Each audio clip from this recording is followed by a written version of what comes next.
Жаңа орындарды енгізу студенттерді, магистранттар мен докторанттарды жатақханалардағы орындармен қамтамасыз етуге мемлекеттік тапсырысты орналастыру тетігі арқылы жүзеге асыру жоспарлануда. Мемлекеттік мекемелерді қоспағанда кез келген заңды тұлға осы қызметтің әлеуетті жеткізушісі бола алады. Мемлекеттік тапсырысты орналастырудың жалпы алгоритмі мынадай.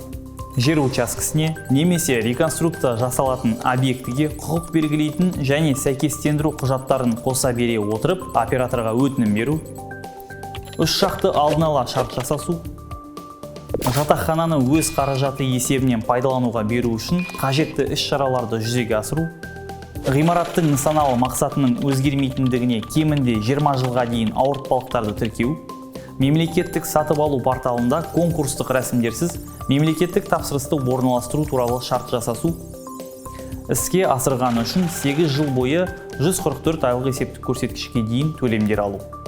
Бұл бағдарламаға қатысу үшін бізге хабарласыңыздар. Тиімді бизнеске капитал салыңыз.